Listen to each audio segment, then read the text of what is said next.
What's up, Guerrilla Social Workers? This is the Guerrilla Social Work Podcast, your crackerjack clinical insurgents pitting evidence against anecdotes, with your hosts, the Volcano Taco himself, Jeff Moore, and yours faithfully, Mace Warren. Jeff and I are both forensic psychotherapists that specialize in the clinical treatment of folks involved in the criminal justice system. We love sharing our misguided musings with all of you, and we thank you so much for your ongoing listenership. The boys sit down today to talk about the colloquial term, playing the game, as it pertains to treatment. Now, while some practitioners discourage the use of such a term to describe something as important as clinical psychotherapy, the GSW crew looks at this as an opportunity to reinforce client buy-in to treatment. We really enjoyed this conversation. We hope you do too. If you haven't already, take a hike over to the 5-Star Radiance house, grab his garbage can and fill it with muddy water, place that can leaning against his door, and knock and run. You'll love it. And now, on with the show.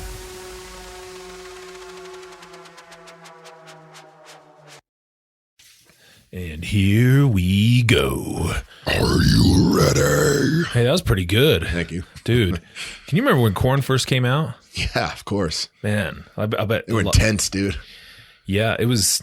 You know what I never understood about that band was, you know when MTV played music back in the day? I remember those days. And you had like Kurt Loder, and he was talking about how Korn was also like hip hop too. I don't remember that. Yeah. He called it hip hop? Oh, yeah. Yeah. All the time. And Korn collaborated with Ice Cube. It wasn't, not like Kurt Loder specifically. They like a lot of, what are they? Not DJs. VJs. Not really VJs either, because he wasn't really a VJ.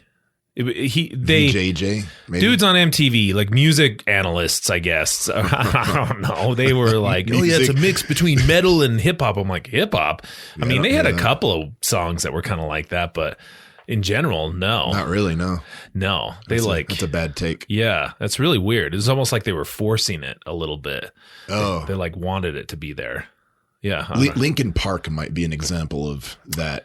Only that one guy that, have you ever noticed that guy? I don't know if that he has that one line that finds its way into every song. It doesn't even matter how hard you try. I'm like, it's like, hold on. That's, why do you say that every song? I know. Yeah. Like, it doesn't. Yeah. You're trying to inject some message. Damn, dude. Like, yeah, you just want to sit down. You've had a lot of failure in life. Yeah. Successful band for such a loser. Yeah. They always reminded me of, well, I mean, they had some pretty good songs. And then, who's that dude? It wasn't his name Chester or something. Yeah, he's R.I.P. gone. Yeah. That was the same time that band Stained came out. Remember them? Yeah, kind of. Every song was sad. Can you imagine like going to a concert with one of your buddies and you're just sitting there the whole time? You're just crying. Like, yeah. I mean, I like going to concerts that are like upbeat, you know, but every song's about some girl dumping you. Yeah. Like, damn. Yeah. Dude, I had some thoughts on this one thing I was going to run by you. I don't know if I uniquely have this experience or you do too, but you can tell me. And I've noticed this predominantly at the jail, like, well, not just at the jail, just like anywhere where there's shared office space. And it's, so you have a perfectly fine item in there, right? Like, I'll give you an example.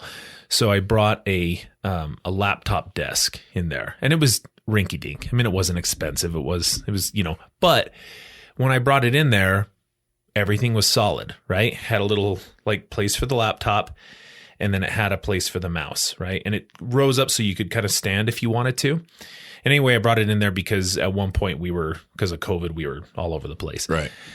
Well, maybe 2 weeks later, I walk in, and then the mouse thing where the mouse was totally broken off. And I was like, what happened? Well, an effort had to go into that, because I was thinking to myself, I'm like, what was it though that was broken? So it was like a metal piece that had wheels on the bottom, and then just a straight metal bar that went up, and it had an arm that a stretched spot out. for the mouse. And then it was they were wooden, and so you had screws going into the wood. I mean, it was a solid piece, All right? Got it. So I'm like, how much pressure had to have been applied to break that off? You know what I mean? And Significant. The answer is a lot. I was like, so either that was kinetic energy or like it fell, but I can't imagine where it would have fallen. Would falling even break it? I don't know. I mean, it was solid enough, or somebody had to wrench it, because that's not normal wear and tear, right? Or like one of the laptops we use in there, the charging cord, it's like perfectly fine. And then the next week you come in and then like where it meets with like the power coupling or whatever, like the wires are all stretched out. Like, hold on, how did we get there? What happened? Like what happened in between the amount of time? And I'm always really curious, like how does this happen? Because I don't ever run into those things. Well, isn't it kind of the drive it like a rental?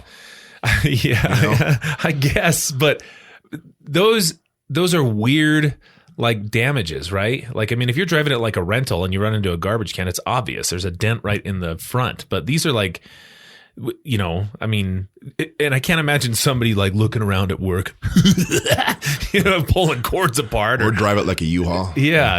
And then after it's broken, after that laptop disc is broken, it just left in there and put back on as if that's going to fix it. And then I notice, I'm like, wait, what's going on here? Just pick it up. I'm like, maybe it was if an inmate had done it, we'd have probably known about it.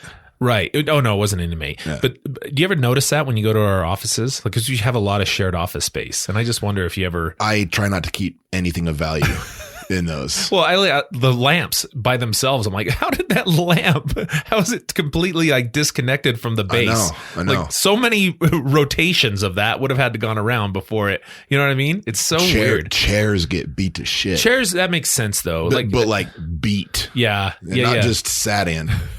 Like beaten. It reminds me, dude, of like, our friend Alan Berninga. We call him Little Alan compared to Big Alan. Like he was such a shit dude back in the day. Like I'd have my homework or something on my, like when I used to drive around and with him in it a lot, and I'd have my homework on the passenger seat, right? And then he'd get in and like push it on the ground and then deliberately like stomp on it and like rip things up. I'm like, oh man, Thanks, Alan. Yeah, that's what comes to mind when I think about like that stuff. That's what's happening. I mean, something's going on there, dude. Like a couch. Yeah.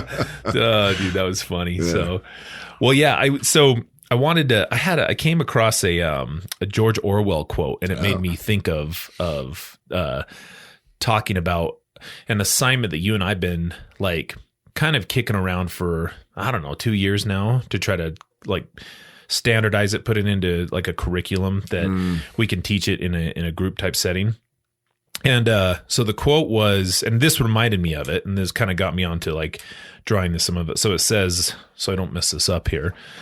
People sleep peaceably in their beds at night only because rough men stand ready to do violence on their behalf. Dude, right? Cops use that. That's like kind of like a thing with cops. Right. Yeah. It's like a slogan thing. So I was thinking about just like, I mean, I didn't know that was Orwell though. Yeah. That was Orwell. And I was thinking about like just how everybody's at each other's throats these days, but I hadn't noticed. Yeah. And it's kind of ramping up in its own little way. I mean, look no further than old Will Smith. I thought you were going to bring that up. Yeah. Everybody's seen it 300 times by now, but I'm like, okay, like now most of the time, like, there's a lot of cliches around this stuff. And I just don't know if they add up very well. So like things like, and you hear these in treatment, right? Like hurt people.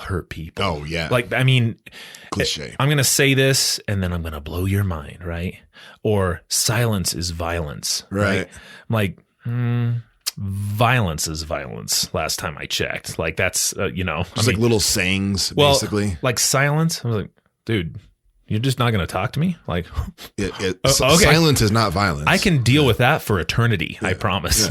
Right. You slap me enough times and I don't know, I might get mildly irritated. If you don't talk to me, wonderful. Yeah. No, but I was thinking about some of this stuff and how we look at like violence towards one another and how that starts to play into,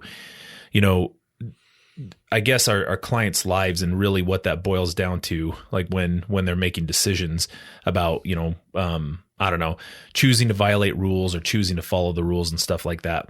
And it reminded me of, it made me kind of think about a couple incidents like Ruby Ridge and Waco, you know what I mean? And you look back at those, I mean, if you know anything about them, I mean, there's a really good, it's a drama on Waco? Netflix. Yeah. Did you watch it? Yeah. Yeah, dude. I mean, crazy, right? Like crazy how, and I think that opened up with Ruby Ridge too, like a little. That kind of kicked it off, right? Yeah. Like if the government wants to, and not just the government, but like whoever's in charge, whoever has the most guns, let's say that, whoever has the most guns, the most willpower, the most ability to do violence, like whoever has that, I mean, if they want to, they're going to get what they want at the end of the day. That's what those two stories taught me, right? And I'm thinking, okay, that I don't think people think that far ahead because they don't need to, and most people just want to be civil to one another. But I think for, a lot of clients that we work with, when it comes to consequential thinking, it kind of helps frame it in this way to kind of think of like, okay, eventually, where do these things go? Because at one point or another, like if you think about this, like if you're a general citizen, right? And what do you want more than anything? Like if you're just trying to live your life and, do whatever you're doing, I mean, what do you want, more intervention or less intervention from the government? Leave me alone. Leave me alone. That's probably what a citizen wants more than anything. They just want to be left alone, right? And if you think about anybody who's in authority, we'll call it the government in this case, like, what do you think their obligation is? If you're the citizen and they're over you, what do they want more than anything? Your tax dollars. Yeah. They want control in some aspect or another, right? Yeah. And it's kind of a give and take. Like I'm not saying. We authorize them to take some level of control for our safety and security. Sure. Okay. Now, here's the thing though, is if under the right circumstances, that can turn into a violent action if on their end, if they're saying no matter what, we're going to get what we want, right?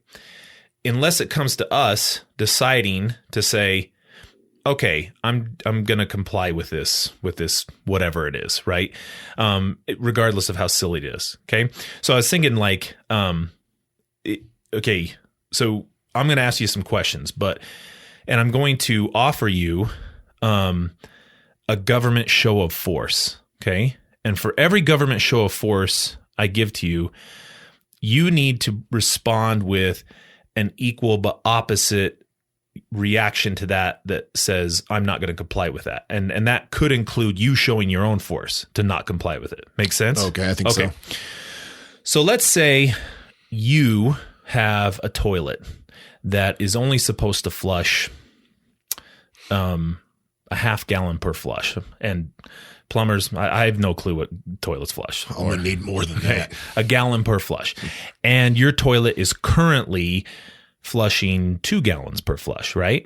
Yeah. And somehow, through the gallon flush meter, the government becomes aware of this, right? That I have a 2-gallon. That you have a 2-galloner, right? Yeah. And so they say, well, we can't have this, right? That's a code violation. So their first intervention is they send you a nicely worded letter that says, Mr. Moore, we recognize you have blah, blah, blah, blah, blah, blah. We ask that you please fix this situation within 30 days, or, we will give you a fine, right? So what is your equal but opposite show of, I'm not going to do that? I don't know if it's what you're looking for, but I'd probably file it in my hefty bag lined filing cabinet. Okay. So you throw it in the garbage, right? Okay. Pretty simple. No violence so far. All right. So then you receive another notice, right? And the next notice says, Mr. Moore, 60 days ago, we notified you of this and you still have not complied. You now are receiving a $25 fine and you need to correct the action. You have 30 days to complete this. Please remit payment to okay? And now what is your reaction? I mean, and you're wanting me to intentionally dig my heels in and not just say fine. Oh, because that right. Because you have to say this is a dumb rule and I'm not going to follow it. Yeah. Okay. Well, I just would ignore it then, because I mean I can't just pay $25 and not fix it, because I'll still.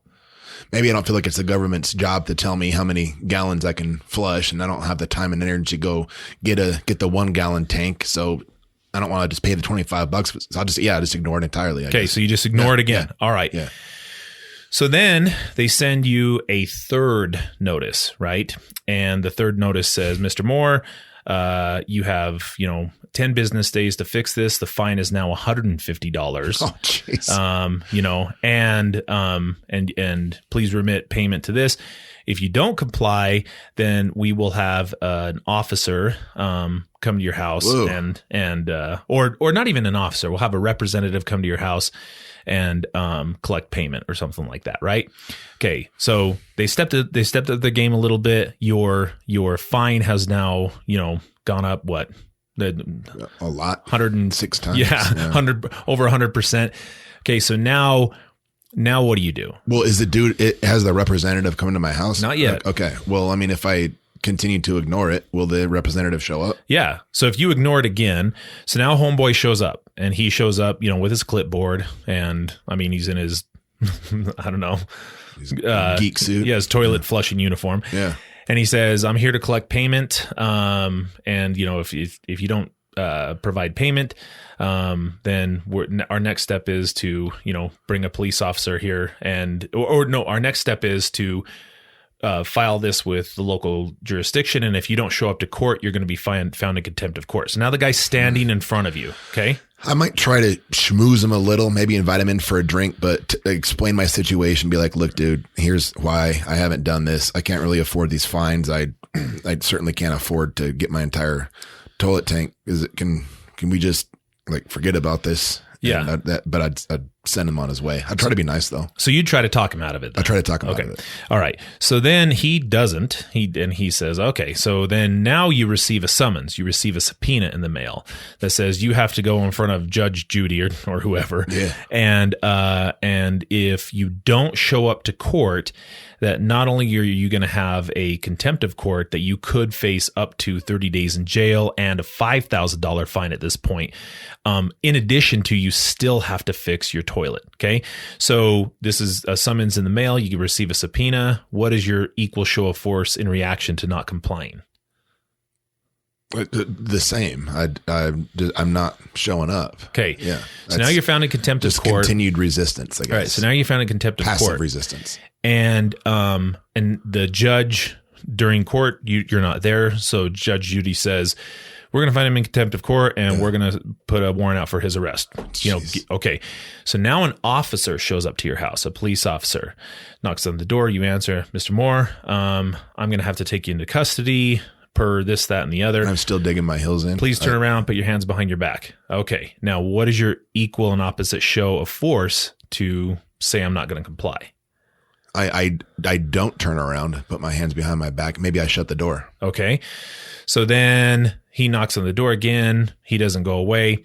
He calls him back up. Okay. Now they have more people in your house, and they're saying, okay, we're going to enter your house by force and take you into custody. If you don't come out now, right? And you're going to get additional charges for resisting arrest. And that could be up to whatever that is in terms of years in jail or months in jail or whatever, right? And your equal and opposite reaction to that is what? Barricade the doors. Yeah. Okay. Hide in the closet. Yeah. Okay. I like that you open with an Orwell quote. Yeah. My God, dude. So then they say, okay. And they get the battering ram, and they bust down your door. And then now they have guns drawn because they don't know what's going on. There's pretty standard police protocol because they're entering into a dwelling that I'm sure there's a safety issue. and now they're going to take you by force, but you're still not complying with this. So what is your only equal and opposite reaction to not comply with that? They've got guns drawn up. Well, I might run. Okay. Yeah. Right. But if they have helicopters and heat signatures and they find you, then what? Because you can't give up. I'm in a fight. Okay. And if they fight you and then they start using deadly force, what do? I mean, I'm probably going to lose, but I'd see how quick I could get to my strap and go to work. Okay. And then eventually, I'm going to get killed. Eventually you're going to get killed. Yeah. Right. Okay. Yeah. Now, this is just silly. Freaking Okay. toilet Right. water, Okay. Now, bro. exactly. It's silly, right? Yeah. And it's toilet water. And I'm sure somewhere in there, like, they're probably just going to garnish wages or something. That's probably what would happen, or turn your water off or something like that, right? Or force somebody to come out and fix it. I don't know. But the premise is that if I choose to not comply with this, our clients are entering into kind of what we call a zero-sum game, in that no matter how they're playing this, it's always going to end on the side of people who can do violence at a much higher level than them, right? And impose their will. Now, that doesn't happen, fortunately, for things like toilets and everything. But think how many times our clients have chosen not to follow a rule just because they think it's stupid, right? And then, I think most people, when a cop's at your door saying, put your hands behind your back, we're done. You're tapping out at that point, right? That's about as, That's about as far as most people go. Probably would have cowed before that even, but. Well, right. Now, here's my thing, though, is, if you're going to take that line and say, well, I'm not going to comply, you kind of have to be in for a penny, in for a pound. Sure. Because if you're counting on the other side to give up. That's what you're counting on. You're counting on, I'm not going to do that.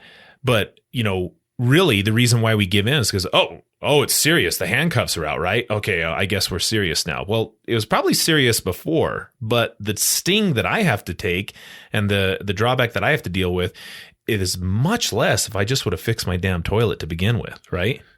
Yeah, absolutely. It's the same. I kind of give the same rationale behind like why it's important to avoid street fights and things like that, is because you always have to expect that the other person's willing to take it one step further. Yeah, dude. I always just think about Joe Pesci from Casino. Oh my God. Like, what a great scene. Robert De Niro is talking about, like, if you beat him in a fight, he'll get a bat. If you bring a bat, he'll bring a gun. Right, I'm like, right, okay, right. I'd stop it Exactly. like halfway between fights and bats. Like, I'm out. Yeah. You know what I mean? And there are people like that out there. Oh yeah. And what I'm saying is the people you can count on to win that is going to be the government. So I'm just saying, like, the people who are in authority, and again, you choose to comply or not comply, but by you saying, okay, I guess you're going to handcuff me, you're now complying. That's you complying. Right. But you've also, and what I'm saying is no, you still gave in. You still lost that game. Only you lost a ton of freedoms along the way, right? That's the zero sum. Right. So kind of what I lose. If you win, it means I lose. Like, I can't lose without you winning. Right. Yeah. Right. So when I was thinking about this, I think it's really important that we teach clients that even though they think those rules are silly sometimes, and they refer to them, they use game terms, right? They'll say, oh, it's just hoops I got to jump through, right? Just got to play the game. Yeah. So one of the things that we get into this is I've kind of said that when you think about court involvement, incarceration, arrest, treatment, and supervision, they call it a game. And normally professionals that work with them, they tell them what? What do they say in response to this? It's not a game. You take this serious. You think this is a game? Stuff like that. You're not internalizing treatment. So the kind of what I was saying here was the thought process behind this is this response is likely an assumption that the client is trivializing their current circumstances, and it's to their own detriment. So we're not like saying this is good for them. We're saying they're doing that to their own detriment. And we want to send a message that if you don't take this seriously, dude, you're doomed. Like, you're screwed, right? What I was thinking though is, like, why not just invite them, if they're using this, like, just invite them to think about recovery and treatment through the prism of a game, okay? And say that that's not necessarily a maladaptive way of thinking, right? Because strategic games, those rely on decision-making process in terms of situations where outcomes depend on whatever the player is choosing to do, right? So I'm saying, well, I don't know, if we're turning this into a strategic game that's for their benefit, can't we just make that work for them in its own little way? Yeah, I think that this pairs nicely with the whole concept of personal risk versus appointed risk, in that a lot of times kind of talking to clients about, that like for appointed risk, risk that isn't something that the client has a problem with. Like maybe a client has drug problems. And so personal risk for them would be, being around situations where there's drugs present. But a lot of our sex offense clients can't go to a park, even though their offense had nothing to do with going to a park. And they get bent out of shape about having to follow the risk factors that have been appointed to them by AP&P, but encouraging them to look at it as a game. Don't personalize it. This isn't about you. This isn't about people saying that you're too risky to be at a park, that you're going to go snatch some kids off the monkey bars. It's nothing to do with that. It's just a game. Show you can jump through the hoop, show that you can just, play the game. Don't go to parks for a while, and you'll end up beating this board. Right. And I think when you think about that, like it's not, and so what I'm saying is when you think about the game aspect, we're not talking about the trivialization of treatment or necessarily the fun of it. We're talking about the strategy, because if you're in a game that takes multiple steps, right, you sometimes will sacrifice things to win that. Like, I mean, chess is probably one of those like more strategic games than the other, right? And there's often sacrifices that take place in terms of moves that then put a person in a much better position, because you're kind of like getting the other person to kind of do what you want them to do. And it is manipulation for sure, but that's not necessarily a bad word. I mean, manipulation kind of depends on what your intended outcomes are. If your intended outcomes are harm, well, yeah, manipulation is bad. But if your intended outcomes are like mutual benefit for one another, I think a lot of our clients, especially being involved in the criminal justice system, are doubted from day one about their success. And often, I mean, statistically too, it's no, if you look at them, you can say with not just my personal opinion, just statistically, they're probably going to go back to prison, right? They're going to recidivate 50-something%. Right. So now we try to disconnect from that a little bit and try to pay attention to the idea that they are progressing and making, but I mean, we're wrong sometimes, obviously that just happens, but it doesn't mean that we can't teach them that, well, yeah, it's a strategy. And as much as you don't buy into this as being meaningful for you, that's okay. It is meaningful for somebody else. And that's a little bit gamey, and that's okay. It's not necessarily a maladaptive trait associated with this. So if they want to categorize it as that, fine, right? But I want to teach them some of the differences there. Cause I don't know, like that comes into play. What are some other things that come up? Like when clients say, oh yeah, it's just a game. I'm just playing the game, dude. Like stuff like that. What are some things that come up like that for clients with you? Well, like as far as I think this will answer your question. I'm going to answer it with a question. Yeah, maybe I asked a shitty question. Like you're being more clear about like when you say game, you're talking strategy, using chess as an example, making a sacrifice move to get your opponent to be baited into doing what you want them to do, so then you can capitalize for a greater gain. Yeah. That would be an example of the strategy, such that like not going to a park for a while would get me off probation eventually. Yeah, the trivialization is with like when like, do you think that people that this isn't a game, they're looking at game as being like, this doesn't matter. It's lighthearted. It's all just bullshit. I don't need to pay attention to this. It's nothing more than just, whoop-de-doo. Like kind of like that's what people are pushing back on when they hear game, is they think it means like making light of. Yeah. That trivializing. But then also like for the clients, and I think sometimes they trivialize certain things as well and make them out to be less than they are. So an example of that that we run into often, I think, is like pornography is a pretty good example. Like they just categorize it's not a big deal, right? Oh yeah, right. And I mean, anybody listening to this and any clinician or officer or client, they can agree or disagree with that. that's not what's important. I think that, eventually the mileage runs out on that, though. I mean, we can say it's not that big of a deal. Okay. All right. And I don't overreact when my client, if I have a client who looks at pornography against, conditions of their probation, or maybe like on the substance use front, if they were using meth and now they're using marijuana or had a beer or something like that, it's not the same, but it's kind of in the same, ballpark and stuff. And they can trivialize that easy and chalk this up to other people's overreaction. No, I don't overreact, but I also don't think it's a non-issue. Because if I say, well, look, yeah, it might, in the grand scheme of things, it might not be that big of a deal. But if it's not that big of a deal, and you're telling me it's not that big of a deal, shouldn't it be pretty easy to knock it off then? I mean, just temporarily while you're trying to, you're on a period of probation. It's a finite period of time. It's just an opportunity to show that under the right circumstances, you can be trusted. And then once you've done that, a lot of times you get your freedoms back, and then this doesn't happen, right? It's a game. Yeah. And that's what I'm saying. It's not trivial. It's serious. It's a game with dire consequences. I mean, including loss of freedom, up to and including death if you so choose, right? Depending on if you want to resist. It's like Squid Game. Yeah. But yeah, right. But I mean, that's the whole thing is now, again, I, as a therapist, I'm not like advocating. It's not like I'd ever get violent with a client, but as a surrogate, like an officer would, if it came down to it, if they said, well, we're going to take you into custody, and the client, no, you're not. Okay. And we're going to have to take you into custody. Here we go. No, you're not. Oh, well, what's the next step? It can only escalate up to the point of death. That's all it can include, right? Right. That's the only other option. That's intense, but it's true. Happens all the time, right? Right.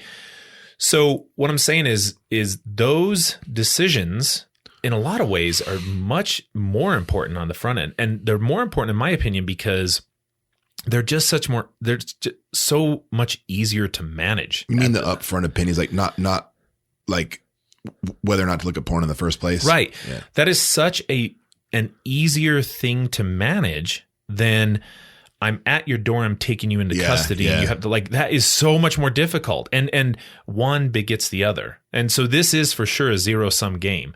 And for those of you who don't believe, know what a zero sum game is.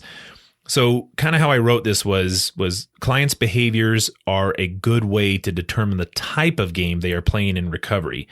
So there's different types of games, but the most ineffective ones for clients to play is the one we've been talking about, which is called a zero-sum game. A zero-sum game is one in which no benefit is either created or destroyed. So in a two-player zero-sum game, whatever one player wins, the other loses. So I'm going to take complete control over you, and you're going to lose total freedom, and total loss of freedom is death. Like you have nothing at that point. I've exercised complete control over you up to the point that you no longer exist. Right. That's what I'm saying. And you have lost everything at that point, including your own life. Yeah. So that type of game, the players share no common interests and are highly competitive with one another. There are two types of zero-sum games, those with perfect information and those with imperfect information. This is important. In a game with perfect information, every player knows the results of all previous moves. And in games with imperfect information, the players do not know all of the previous moves. And so in other words, you will not, our clients are playing the worst type of game, a zero-sum imperfect game, in that I never really know what's going on the other end. And I'm trying to predict this based on luck or, you know what I mean? Just trying to scrape together whatever you observe other people doing and the consequences they get. But well, right. So think of how many of our clients, this is, they gripe about, well, so-and-so did this and then they got this sentence and that's way worse than what I did. Right. Okay. Right. And I know what's happening. Like you're trying to start predicting those moves in the future of what the court, what law enforcement, what your therapist might do based on other people's experiences. Right. So it's normal. That's normal. That's good. Actually, you're gathering information that you can, but it is so different. I mean, usually when one client is comparing himself to another, what do they usually miss when they're doing that? I'm not sure what you mean. Like, what information are they missing about the other person when they're trying to, like, Oh, well, like, I don't know if this is quite what you're going for, but like a lot of people compare their blooper reel to someone else's highlight reel. They only see the good that the other person gets, or the successes, or they're not getting the negatives. They're not seeing they're seeing a kind of a one-way view of another person's entirety. Right. And I've never seen it where one client compares like their circumstance to another client, and they're like, well, so this is what happened to me, and I got these charges for, possession with intent to distribute, and he got this, but then he only got this much time and I got this much time.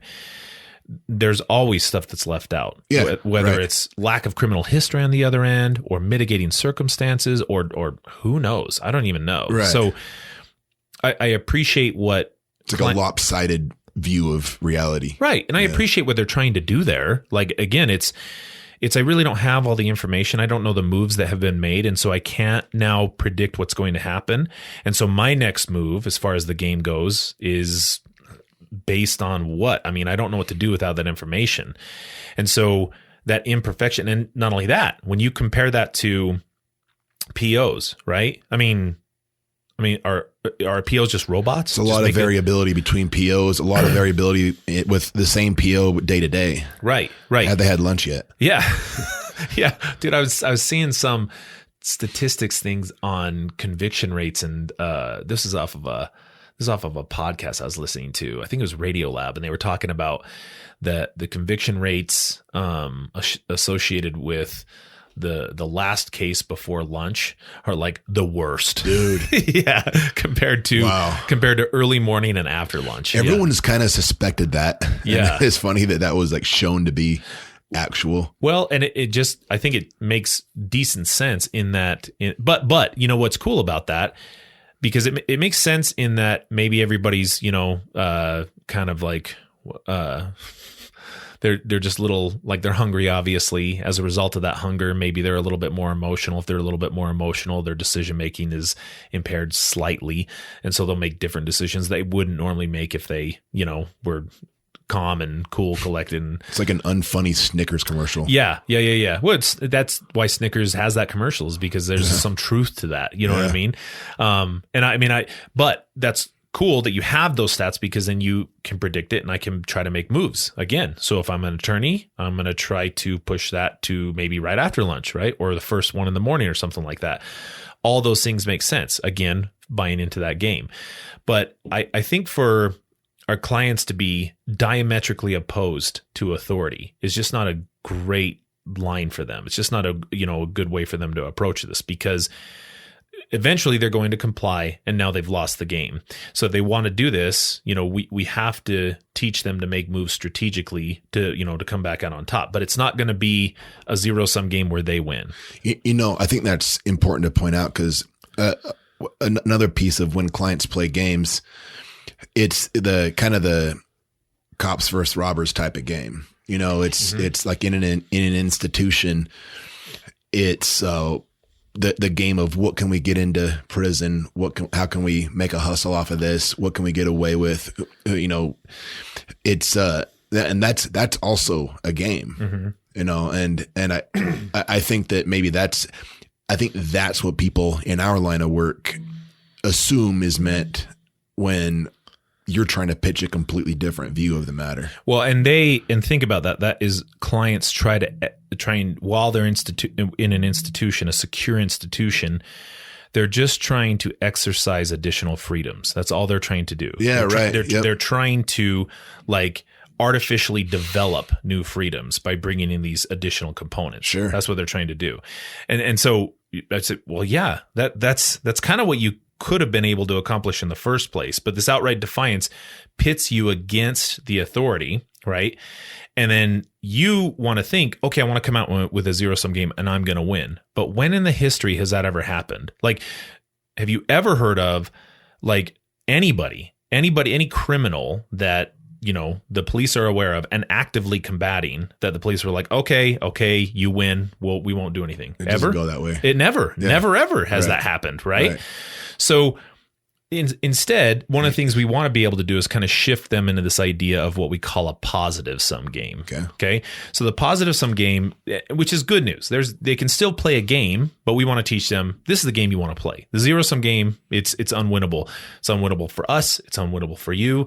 The only people who win that collectively is this entity called the government. Right. Well, and real quick before you go to, I don't even know if I'm thinking of this right necessarily, but the type of game that we're talking about inmates play with, sneaking drugs into prison, like that's kind of on the flip side of a zero sum game, in that when the inmates win, the correctional officers lose, right? Because they're getting contraband into the facility. Right. Would it work that way? Kind of.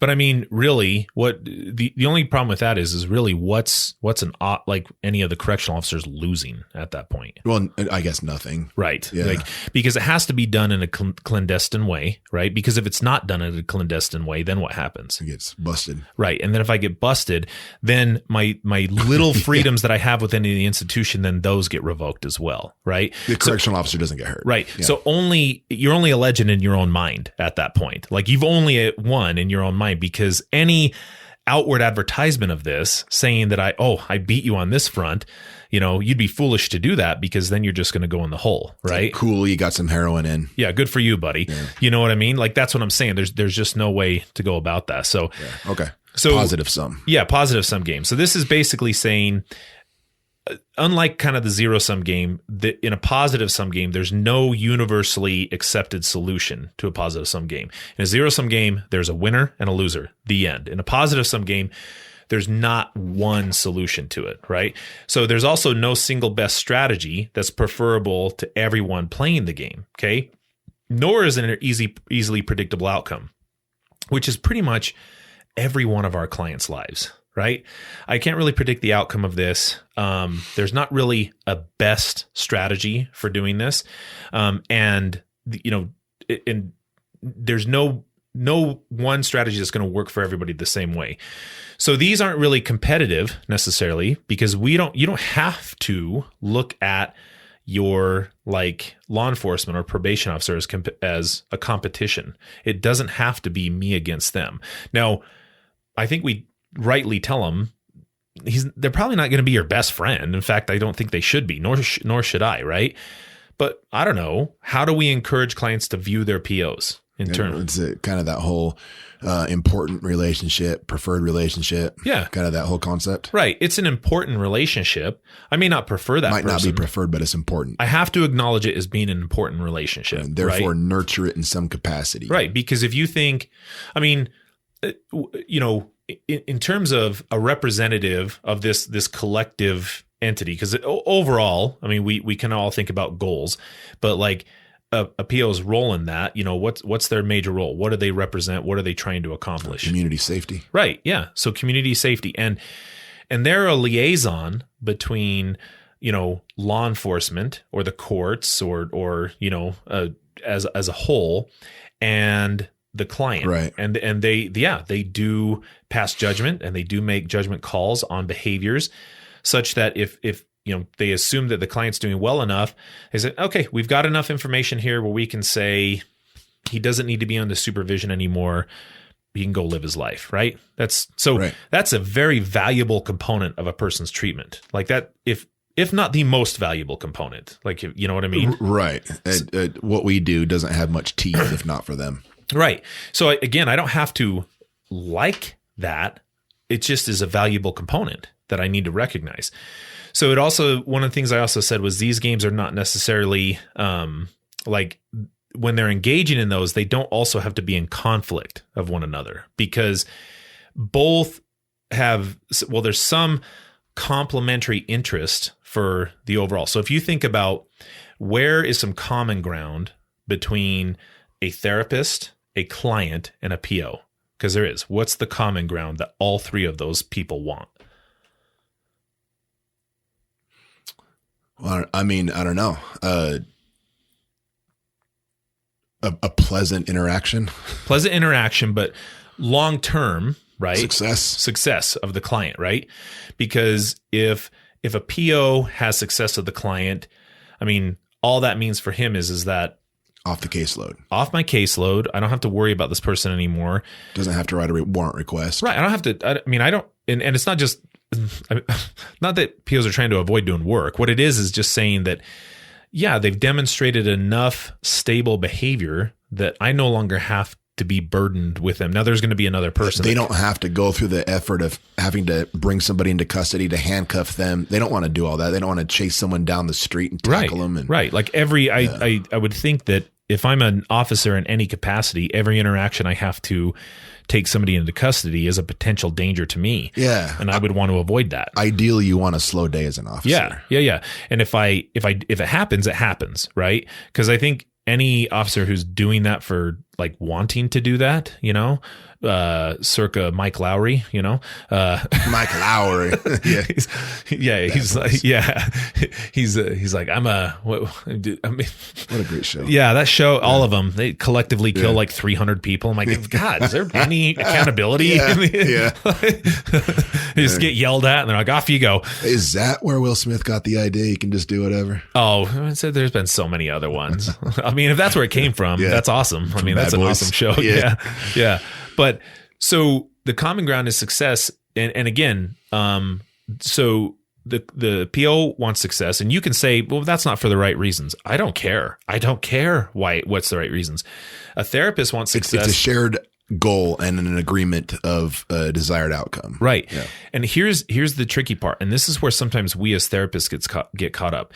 I don't care why my client is choosing to do the right thing, quote unquote, right. Like when I'm saying right, I'm talking about like morals. A lot of times are just about compliance, right? You don't have to believe in the rule to follow the damn rule. Okay. We all do that to some degree. It's the same reason why we stop at red lights, but not at stop signs. Like, as if there's mythical demons in that red light. That's funny. That's true, huh? You know what I mean? Yeah. But we all do that. Yeah. So we're compliant. It's not a moral question. We're just doing that. So I don't care why my client is making the correct decision so long as they're making the correct decision. But before you move on to that, the pushback, I mean, I agree, but the pushback is going to be that means the client maybe hasn't actually taken to heart the treatment concepts. And as soon as the law isn't looking over their shoulder, they're going to go right back to what they were doing. So how would you respond to that? Well, that perhaps is the case. However, if the only reason that they're making those decisions is in self-interest, then I think we're home free. I always want to be answering the question of what's in it for me, for the client. I always want to be answering that question as a therapist. Okay. What's in it for me? Because again, you trying to externalize that and turning it into this like altruistic reason to follow these rules. Somebody could lie to you and say, yeah, I agree with that. That's why I'm following this. Right. It appeases me as a therapist. I'm like, he gets it. This client gets it. Right. Meanwhile, he's lying. Right. And if in his mind, he's saying to himself, you know what? Like, I don't really care about this rule. And I've actually had fantasies of strangling this dude. And I love it. I love thinking about that. I'm not going to though, because if I do that, then I would for sure get caught. And even if I was on the run, I'd only have a little bit of freedoms before I was caught. And then it would come down to me or them. And I don't want to go back to prison. And, I'm saying, okay, I don't. As long as he's not strangling people. Exactly. I do not care. I don't care. So, and I mean, I don't have to get into nitty gritty details about that with clients.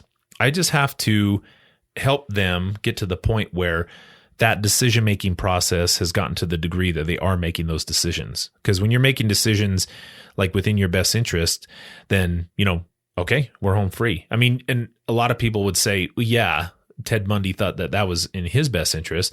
Ted Bundy was only thinking about, the problem with him is he only thought about the next 5 minutes. Yeah. Okay. And yeah, if I only think about the next 5 minutes, that is in my best interest. But if Ted Bundy were able to see into his future, into, old Sparky. Right. The most important person in Ted Bundy's world was Ted Bundy. Mm-hmm. Use that to your advantage if you're a therapist. He didn't want to die. Yeah. Trust me. He didn't care about those girls, and he never would. There's not anything in the world that I could do to convince that guy to care about those girls. You're not going to teach him compassion. I do know he likes himself though, right? Yeah. And I can utilize that. And again, as a therapist, I can manipulate that not to harm Ted Bundy and certainly not to harm future victims. I'm doing that for a good outcome, meaning this guy is going to lead a productive life, not because he thinks killing is wrong. It's because he knows it's going to impact him negatively getting to the electric chair. I'm saying if he knew that that was the end result, I think he would have acted differently. You know what I mean? Right. He assumed he wasn't going to get caught. And damn, the dude escaped twice. No kidding. Tons Seriously, of confidence. dude, Holy what hell. in the world? Yeah, amazing stuff. So last thing on this is that players engage in a positive sum game. It implies that they have interests in common and to achieve an outcome that maximizes total payoffs. So when you look at that, you say, look, there are for sure common interests between you and this person. I promise you. How do we get there? How do we get there that you and the PO or you and the therapist or who, because we have therapists too that we work with who are just sometimes just disagreeable with the clients for a variety of reasons. Sure, you know what I mean? Right. And we ask them to do a personal inventory and say, yeah, what am I reacting to? Yeah. Sometimes they're just like, I just don't like him. Okay. Yeah, that's fine. Like, I'm glad you recognize that. That now puts you in the driver's seat to make better decisions. You know, you're going to continue working with them. And if you are, how are you going to detach away from that? Right. I just don't like this guy. You know what I mean? Nobody said you had to like your client to help them. That's not a prerequisite. That's not something that you have to do, but it will reflect in that. And I've seen that tons of times where therapists get mad at clients for relapsing. And then as like a punishment, they make them go to more treatment and stuff like that. Weird things. Right. Mm-hmm. So I just think that for clinicians, this is a concept that can be used for everybody. Everybody can get on board with this is how can we get ourselves away from these zero sum games? Because I already know who the winner of that is. So I don't play games that I know I'm going to lose. That's silly. Why would you ever play that game? So is the habit you get your clients into is getting them to ask what's in it for me in following this rule? Mm-hmm. And if they're able to come up with an answer, success, then, and that's the therapist's definition. Yeah. Know, success, the therapist asks what's in it for me, that mm-hmm. maybe, I mean, I'm not going to lie. It feels good to help a client get through a program. Sure. And sure. The PO, what's in it for me? Again, just, I mean, I know it's more than just, I don't have to write a warrant request. I know it's more than that, but still mm-hmm. That's not nothing. So we might, the client, therapist, and PO might all have different reasons, but as long as they unite along the same success as the outcome through asking what's in it for me, they're all playing a game. It's a positive sum game. Right. So I'd say, look, clinicians, if you hear, or even POs for that matter, or anybody in who's working with a client, if you hear them refer to things as like a game, don't think of it as them trivializing that. Like, kind of probe a little bit. And if they're, semi-serious, embrace that and use that to your advantage. You can turn that now into a strategy. And considering it to be a game and turning it into a strategy, dude, again, I don't care why you're making the right decisions so long as you're making the right decisions. And and if you're asking the question, what's in it for me? Your decision does not have to be based on my moral thinking about whatever the behavior is or anybody else's, other than it's not leading you back to incarceration and it's not hurting other people. Perfect. Fine by me. Right. Exactly. Yeah. So, I think it's a good concept for everybody to pay attention to. This is ready for group. Yeah. Yeah. Okay. Good. Yeah. Good. Hey, I was going to ask you something before we, I was just thinking, remember how we were talking about Epstein getting murked or whatever? Yeah. The more I think about that, there's just no way. Do you know how fascinating it is when you tell somebody, if you just tell somebody a camera was out, that's all anybody needs to hear. That's all anybody needs to hear. To conclude. Right. Like a camera was out. Oh my God. Well, then it must well, there was more than that. Like what? The hyoid bone thing. Okay. So here's my thing. Let me just say. Worth considering. Okay. So in order for, let's just say, so somebody who has access, right, to a facility, could they get in there and kill somebody if they had access? I think the answer is yes. Could they get away with it? No. So you think about it. You'd have to go through a secure door that requires a code. Open that. You'd have to have a central staff like pass you through a slider. They'd have to open one door, go into Sallyport. They have to buzz you through another door. You have to go by them, wave at them. You have to get buzzed into another door. Then with a key card, get into another door. Then they have to buzz in another door. I get that. And then you're saying somebody did that and walked out without anybody noticing? No. And and nobody's gonna, and that's an incredible secret. 3 people can keep a secret if 2 are dead. There you go. Yeah. So but that's what it would require is if enough money. I mean, so the theory, right, is that some elite multi-billionaire lined the pockets of the minimum required amount of people for that to happen. And one of their family members would say something. I know. The only way it is magic. Let's not rule that out. Okay. Somebody turned into smoke and went through a vent and then appeared in the cell and then killed him and then turned back into smoke and went back through the vent. Old smoke assassin trick. That's the only way. Yeah. I was just thinking, because we talked about that before, and I was like, no, he's probably just a billionaire that knew his life was over and he's going to get charged with everything under the sun and wanted to die. That makes way more sense. But like saying there's a camera out, I don't care. Like, think of how many just little things are, I just want to hear a doctor explain the bones in the neck that were crushed. I mean, if a smart enough doctor is able to say like, no, actually that can get crushed through hanging. But like everything I saw just said that there's no way that the way that he hung himself would break that bone. I want to hear that explained by someone smarter than me. The only thing I'd say is even if his head was chopped off, I don't care. I don't care. He's cut his own head off. Yeah. I'd say, man, I don't know how he did it, but he did it. I can't believe that somebody got into a secure facility and did that. It just doesn't make any sense. But he's like, dude, the Clintons. I'm like, no, it doesn't work that way, dude. Anyway. Yeah. Okay, cool. I'm glad we cleared that up or not. Smoke assassination. Okay, see you guys.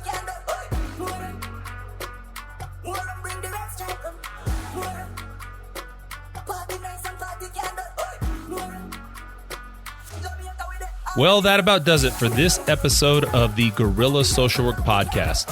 You can find us on Apple Podcasts, Spotify, YouTube, or wherever you listen to podcasts. Please help us grow by giving us a 5-star rating and sharing with a friend. We'd like to stay and chat longer, but we're lying. Good night.